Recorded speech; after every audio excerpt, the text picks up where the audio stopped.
In this video, we will be finding the maximum likelihood estimator for the Rayleigh distribution. For more on this topic, you need to subscribe to this channel. This distribution is not so popular in statistical inference. Solution. The first thing to do for the moment likelihood estimation is to take the likelihood function. The likelihood function of the distribution given, in this case, is the Rayleigh distribution, is the product sum which ranges from I to n x all over sigma squared exponential negative x squared all over 2 sigma squared. So we are taking the product sum. This product sum means the likelihood is equal to 1 all over sigma squared 1 x I, that is x1 exponential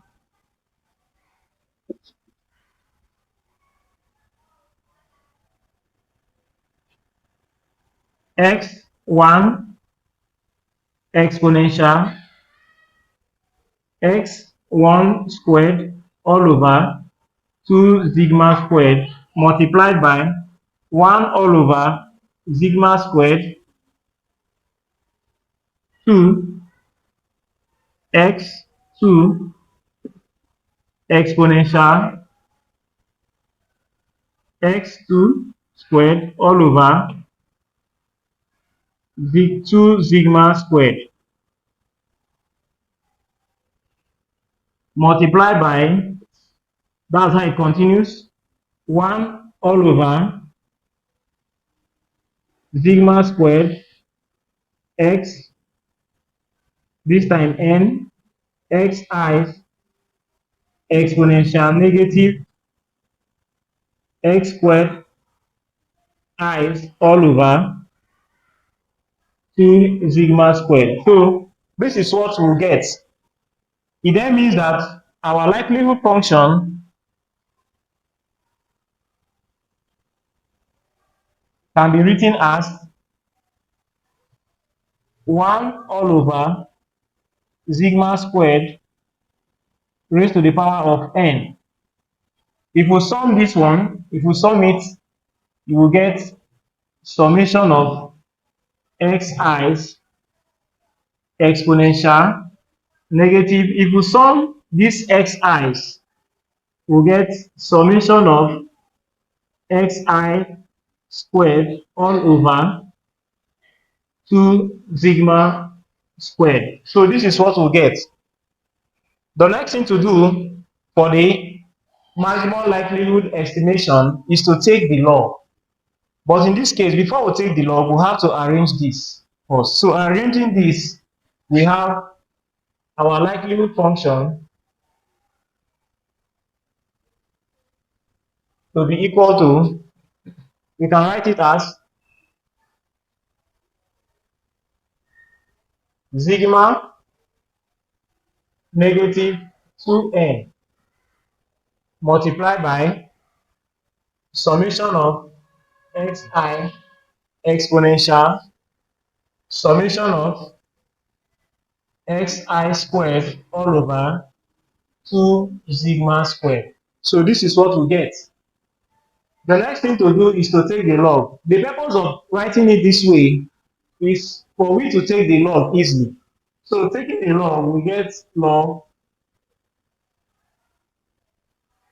f of x sigma to be equal to, if we take the log of this, we get negative 2n log sigma plus summation of log xi. If you take the log of an exponential distribution, you get that same thing. So we have negative summation of xi squared all over 2 sigma squared. So this is what we get. The next thing to do is for we to take the differentiation, the differential, or take the derivative. If we take the derivative, that means the derivative of log L.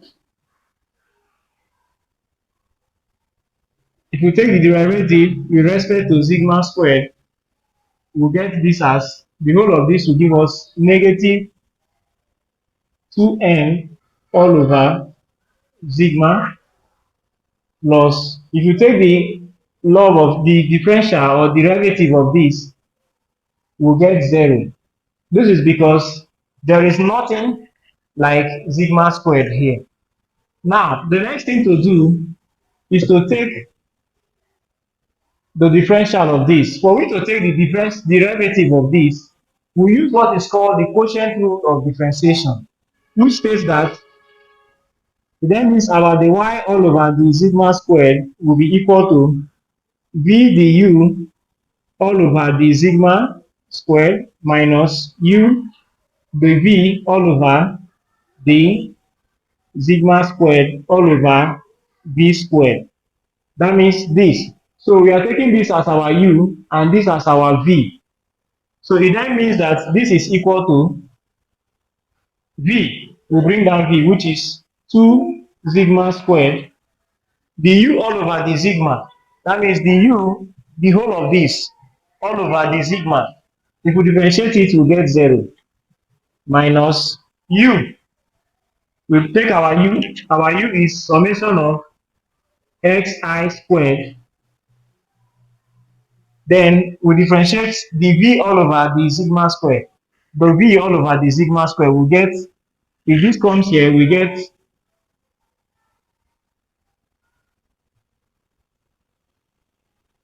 4 sigma. We get 4 sigma in bracket, because these two will go over this place and 2 minus 1. Then all over b squared, which is this. We have 2 sigma squared all squared. So it then means that our dy, the sigma squared, will be equal to negative 4 sigma summation of x I squared all over 4 sigma 4. So that is what we put here. So we have here as negative 4 sigma summation of xi squared all over 4 sigma 4. So this is what we get. So to get the maximum is for we to equate the whole of this to 0 to get the maximum. But before we do that, we can cancel this. This can cancel this. Likewise, the sigma can cancel this to give us 3 here. So the next thing to write is the whole of this will now be, the whole of this, the whole of our derivative will now be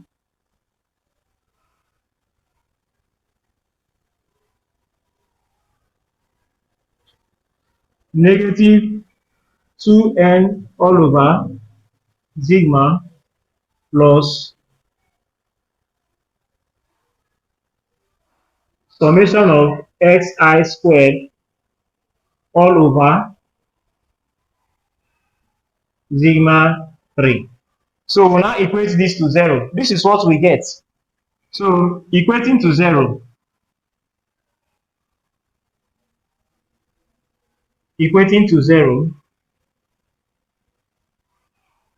we get,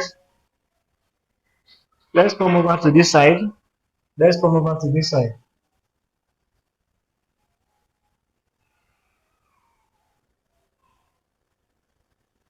So for more on this topic, you need to subscribe to this channel.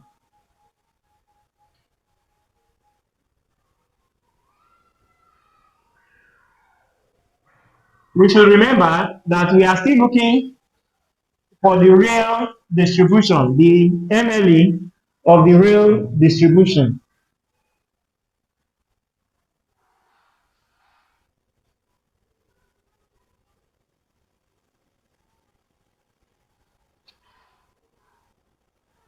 So if we equate that to 0, we get